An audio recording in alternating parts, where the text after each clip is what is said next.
Hey guys, today I'm going to be teaching you guys how to grow your inventory. I had to rebuild my inventory after getting hacked and I went from a turtle to this. Wow. I definitely don't have the richest inventory, but I would say that I'm pretty proud of where I got to. My first tip is to avoid trading for pets when they're super high in demand. For example, during Christmas, the peppermint penguin, the Dalmatian, and the pudding pup are obviously going to go up in value because they're really high in demand. You know, everyone wants those Christmas pets. However, although their value might be high, eventually after Christmas their value is going to drop really fast. For example, the peppermint penguin, the neon version, was worth around 100 during Christmas and now is worth 60. So if you traded for a peppermint penguin during Christmas, obviously it would be a huge loss for you now. And this is really important for growing your inventory because you don't want to be overpaying for something that's gonna drop really quick. For example, the Cupid dragon is definitely rising because Valentine's Day is coming up, so definitely avoid trading for one right now unless you want to lose more value in your inventory. My second tip is to know that high value does not mean high demand. Just because a pet has like a lot of value on like the value websites does not mean that it's easy to trade. For example, I think the pelican and the diamond butterfly, they're considered exotics, but I think they're kind of hard to trade. Also guys, don't be too tempted when you see an overpay because a lot of the time they put hard to trade pets that literally nobody wants. This is an example of an overpay that I did, which was the Mega Bee for the Neon Bunny Swirl, and I was over by 1.5, but to be honest, demand-wise, it was probably a win for me because the bee was so hard to trade, guys.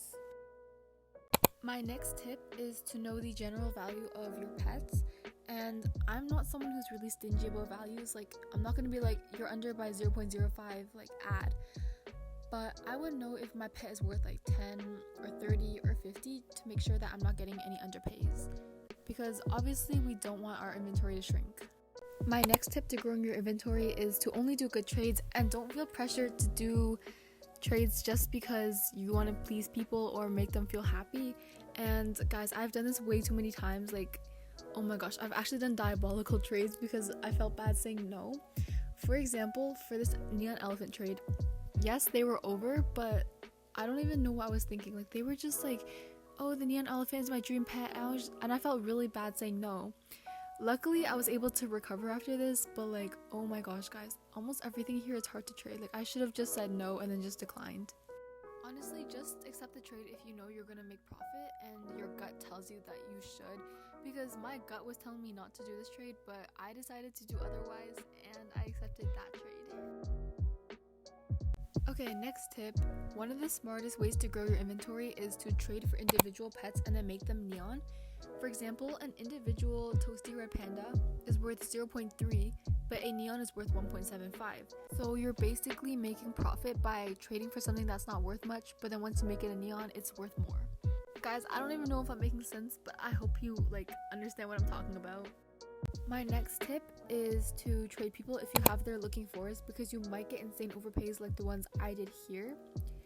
And yes, there are a lot of people who don't give really good offers for their looking fors, so it's kind of luck based, but yeah, it's a really good way to grow your inventory. To be honest, I feel like a lot of trading in adoptme is luck based because like sometimes you might get crazy overpays and sometimes you don't. Like, it's honestly all about patience, guys. Like, sometimes I'll just like sit in a trading server for a few hours and hope that I'll get some good trades. This kind of brings me to my next point, which is to trade in regular servers, because personally, in my experience, I feel like the people there don't know values as much.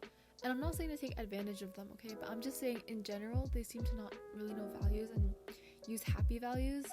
So honestly, my biggest overpays have been in regular servers because people just overpay for their dream pet or just whatever they're looking for. Okay, my next tip is that if you have Robux, you should spend it on ride potions and fly potions and pet certificates because they're a lot more stable in value compared to the bunny swirl and the German shepherd and other event pets, because they could eventually drop in value. And in general, they're just pretty good as ads, and some people do take full trades of ride potions, fly potions, or pet certificates for their pets. I've seen people trade like, I don't know, 24 ride potions for a cow. I don't know, maybe more, maybe less. It just depends, but I do notice a lot of people on Tradery actually do this.